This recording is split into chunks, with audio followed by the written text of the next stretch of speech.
राहत होता. हर्षचे बाबा एक गरीब शेतकरी आणि आई दर्जी होती. दोघं पण आपलं आपलं काम करून घर चालवायचा प्रयत्न करत होते. हर्षच्या अभ्यास आणि शिक्षणाच्या खर्चामुळे दोघं खूप चिंतेत राहायचे. मला माझ्या हर्षची खूपच काळजी वाटते, त्याच्या पुढच्या शिक्षणाची. हर्ष आता मोठा झाला आहे आणि जर आपण त्याचा शाळेत प्रवेश नाही घेतला तर खूप मोठी समस्या होईल. मी आपला प्रयत्न तर करतच आहे भाग्यवान. आपला हर्ष अभ्यासात खूप बुद्धिमान आणि हुशार आहे. आतापासूनच त्याला गुणाभाग आणि इंग्रजी वाचता येते. आपण उद्या सकाळीच त्याला घेऊन एका मोठ्या शाळेत जाऊ भरती करायला. हर्षला घेऊन सकाळीच कुसुम आणि राम नारायण एका मोठ्या शाळेत जातात. राम नारायण तिथली सुंदरता बघून दंग राहून जातो. आई, मी ह्या शाळेमध्ये शिकणार. हो बाळा, तू ह्याच शाळेमध्ये शिकणार. इथे शिकून तू मोठा माणूस होशील आणि अशा प्रकारे खूप सारे शाळा सुद्धा बनवशील. मला तर खूप झिजक होत आहे. जर आपल्याला जास्त पैसे भरावे लागले तर काय? अरे, तुम्ही चला तरी, तिथे जाऊन बघा तरी. तिथे जाऊनच त्यांना गेटवर थांबलेला चौकीदार अडवून टाकतो. थांबा, कुठे चालला आहात बिना कोणाच्या अनुमतीने? ते काय नक्की? मी माझ्या मुलाचा ह्या विद्यालयामध्ये भरती करायला आलो आहे. भरती? ते पण इथे? वाटतंय की तुम्ही तुमची अवकात विसरत आहात. इथे फक्त श्रीमंतांचे मुलं येतात आणि तुम्हाला बघून वाटत आहे की तुम्ही कुठे कचरा साफ करता. हे तुम्ही काय बोलत आहात? माझा मुलगा अभ्यासात खूप हुशार आहे. कृपया करून आम्हाला आत जाऊ द्या. आमचा अपमान करू नका. मी तुम्हाला म्हटलं ना, चालले जा, नाहीतर मला आपल्या दंडाचा सहारा घ्यावा लागेल. चौकीदार त्यांना तिथून रागवून पळवतच होता की तिथे त्या विद्यालयामधले एक मास्तर येऊन जातात आणि राम नारायण आणि त्याच्या परिवाराची दशा बघून म्हणतात, चौकीदार, मी तुला किती वेळा म्हटलं आहे, लोकांशी अशा प्रकारे बोलत नको जाऊस. चल जा आणि आपलं काम कर. यांना मी बघतो. तुम्ही सगळे माझ्यासोबत या मुख्य अध्यापिकांच्या ऑफिसमध्ये. आणि सगळे मिळून मुख्य अध्यापिकाच्या ऑफिसमध्ये चालले जातात. जे मॅम, ते हे आपल्या विद्यालयामध्ये त्यांच्या मुलाची भरती करायला आले आहे, म्हणून मी यांना आत घेऊन आलो. मुलगा खूप हुशार आणि बुद्धिमान आहे. बोला, काय गोष्ट आहे? तुम्हाला आमच्या शाळेचं नाव माहिती आहे? हे दीनदयाल स्कूल आहे. हे खूप मोठं कॉन्व्हेंटचं स्कूल आहे. इंग्रजांचं वागणं बोलणं शिकवतो आम्ही मुलांना, कारण ते शिस्तप्रिय राहतील. आम्हाला आमच्या मुलामध्ये हेच सगळे गुण हवे आहेत आणि ह्यासाठी म्हणूनच आम्ही जितका पैसा पाहिजे तितका द्यायला तयार आहोत. राम नारायणच्या एवढं बोलताच प्रिन्सिपल आणि त्या मास्तरचे डोळे लालचनी चमकून जातात. तेव्हा मास्तरनी त्या प्रिन्सिपल मॅडमशी लपून म्हटलं, हे गरीब आहे, पण यांच्या लाचारीचा फायदा आपण पूर्णपणे उचलू शकतो. यांच्या मुलाला शिकवण्यासाठी हे पूर्ण पैसे देऊन देतील. जर तुम्ही म्हणाल तर यांच्याकडनं दुप्पट पैसे घ्यायचे. ही काय विचारण्याची गोष्ट आहे? त्यांच्याकडून जेव्हा पैसे येतील तेव्हाच आपली मुलं आणि आपलं कुटुंब खुश राहतील. जेवढं लुटू शकतात तेवढं लुटा. आपल्या शाळेमध्ये 25,000 भरती होता येतं. मी यांना 50,000 सांगेल आणि तुम्ही हो म्हणून द्या. राम नारायण, तुम्ही 50,000 रुपये आणून देऊन द्या आणि तुमच्या मुलाची ह्या शाळेत भरती करून टाका. मालिक, एवढे पैसे मी कुठून आणणार? काय मला थोडा वेळ मिळू शकतो का? बघा, जर मुलाच्या भविष्याची सुरक्षा हवी आहे तर प्रवेश घ्या, नाहीतर आमचा वेळ व्यर्थ घालवू नका. निघून जा. जेव्हा पैसे येतील ना तेव्हाच या. राम नारायण, कुसुम आणि हर्ष तिथनं निराश होऊन घरी चालले जातात. बाबा, माझ्या वयाची सगळी मुलं शाळेत जाऊ लागलेत, मस्त मस्त डब्बे घेऊन. मी कधी जाणार? तू नक्की जाशील बाळा, बस थोडीशी वाट बघ. मला हर्षची खूपच काळजी वाटतेय. 50,000 रुपये आपण कुठून घेऊन येणार? आपल्या पोराला शिकवायसाठी मी काही पण करू शकतो. जर आपण गावामध्ये जाऊन रामू काकाची मदत घेतली तर? गावामध्ये सगळ्यात जुने आणि शिकलेले तेच आहेत. ते आमची मदत नक्की करतील. राम नारायण आणि कुसुम रामू काकाच्या घरी जातात आणि त्यांना सगळी समस्या सांगतात. त्या रामू काका त्यांना म्हणतात, तुम्ही तुमच्या मुलाला आपल्या गावाच्या शाळेत का नाही टाकून देत? आमच्या गावाच्या विद्यालयामध्ये? आमच्या गावामध्ये विद्यालय कुठे आहे? गावात कोणी चांगली शिक्षा नाही देऊ शकत. म्हणून तर त्यांना दुसऱ्या शहरातल्या शाळेत आणि विद्यालयात टाकलं जातं. तुम्ही माझ्या बरोबर या, मी तुम्हाला गावातच आपल्या काहीतरी दाखवतो. रामू काका त्यांना जंगलाच्या रस्त्यातून एका गुफेजवळ घेऊन जातात आणि म्हणतात, या गुफेत जा, तुम्हाला सगळं समजून जाणार. जसंच राम, नारायण आणि कुसुम त्या गुफेत जातात, एका दुसऱ्या दुनियात पोहोचून जातात आणि त्यांच्या समोर एक खूप मोठी शाळा दिसू येते, जी पूर्ण सोनेरी असते. त्या शाळेत सोन्याची घंटी असते, सोन्याचा ब्लॅकबोर्ड, सोन्याचा बेंच, ज्यावर सगळे मुलं अभ्यास करत असतात. हे सगळं गोष्टी बघून राम, नारायण आणि कुसुम चौकून जातात आणि रामकाकाला विचारतात, हे सगळं कसं होऊ शकतं? आपल्या गावात सोन्याची शाळा कशी असू शकते आणि ही गुप्त का आहे? तेव्हा जाऊन रामू काका त्यांना सगळं सांगतात.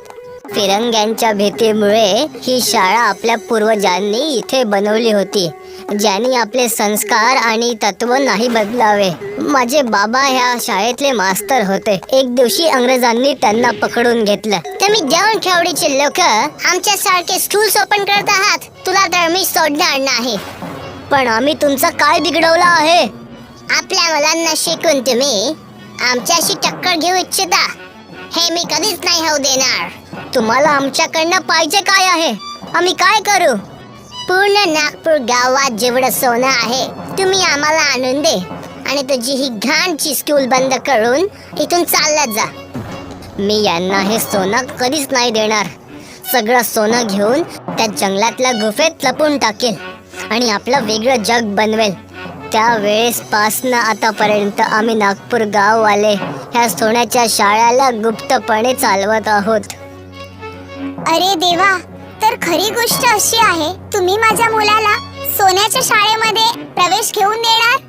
कृपा करा रामू काका, माझ्या पोराला शिक्षेची खूप आवश्यकता आहे. मी तुझ्या मुलाला ह्या शाळेत तेव्हाच घेणार जेव्हा तू शहरी विद्यालयाची पोळ उघडशील. त्यांनी आपल्या गावातल्या खूप लोकांना ठगलं आहे. तुम्हाला त्यांना पकडावं लागेल. आम्ही असंच करणार, त्यांना शिक्षा देऊनच राहू. यासाठी आम्हाला एक पुरावा द्यावा लागेल. तुम्ही त्याची चिंता नका करू.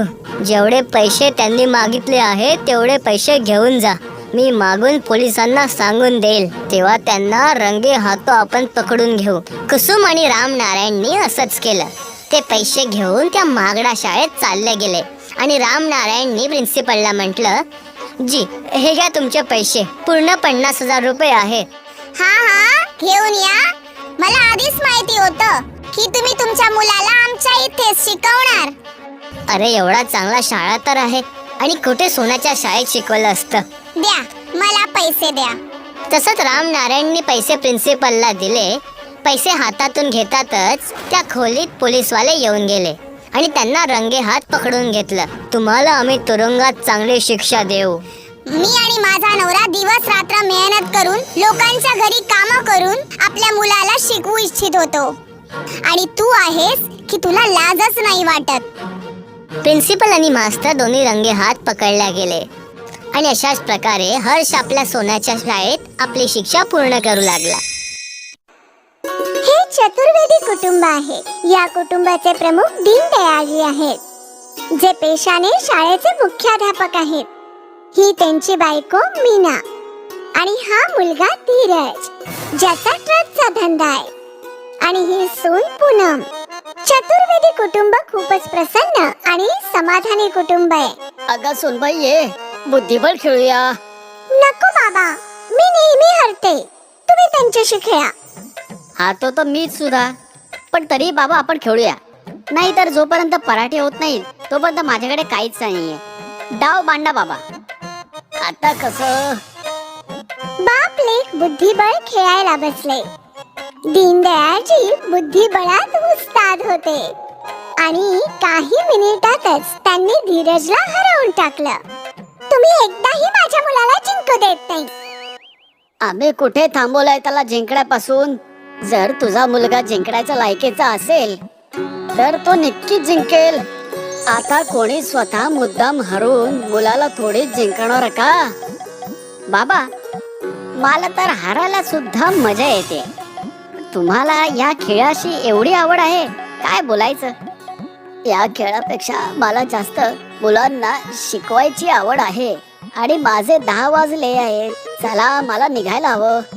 अहो बाबा, पण नाश्ता तरी करून जा. नाही, वेळ नाही माझ्याकडे सुनबाई. 1 मिनिट थांबा, मी डब्यात भरून देते. ठीक आहे, पण फक्त 1 मिनिट. पूनमने घाईघाईने डबा भरला आणि दीनदयाळजी निघून गेले. दीनदयाळ सरकारी शाळेत शिक्षक होते. भलेही सरकारी शाळांची अवस्था वाईट होती, पण इथे शिक्षण खूप छान मिळत होतं. दीनदयाळजी मन लावून शिकवत होते. अरे छोटू, तू आज एवढा उशिरा का आलास बरं? सर, मी शेजारच्या गावात गेलो होतो माझ्या बहिणीला तिच्या सासरी सोडायला. तिथूनच धावत आलोय, म्हणून उशीर झाला मला. ठीक आहे, यावेळी तू वर्गात बसू शकतोस, पण पुढच्या वेळी उशीर जर झाला तर मी बहाणे ऐकणार नाही. ठीक आहे. दीनदयाळजी शिक्षणाकडे खूप गांभीर्याने पाहत होते. त्यांचं मत होतं की शाळेत घालवलेला प्रत्येक क्षण आवश्यक असतो. म्हणून ना ते स्वतः कधी उशिरा जात असत, ना कधी त्यांच्या विद्यार्थ्यांना उशिरा येऊ देत असत. सगळं काही चांगलं चालत असे जोपर्यंत पाऊस येत नाही.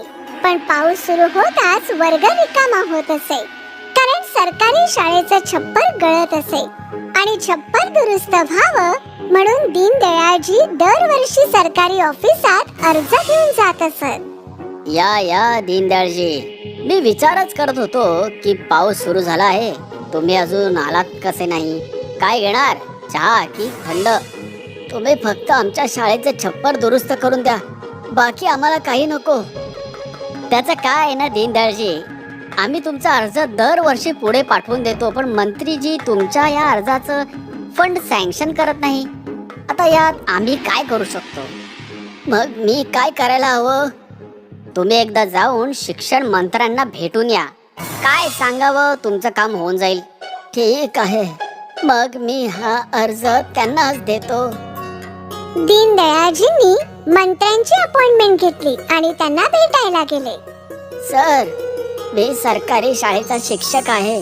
आमच्या शाळेचे छप्पर गेली 4 वर्ष गळत आहे. दरवर्षी मी सरकारी ऑफिसच्या फेऱ्या मारत असतो. खूप उपकार होतील तुम्ही जर एकदा माझा अर्ज स्वीकारलात आणि अधिकाऱ्यांना आदेश दिले तर. हो नक्की, मी लगेच तुमच्या शाळेचं दुरुस्तीचं काम सोपवून देईन एखाद्या कॉन्ट्रॅक्टरला. धन्यवाद सर.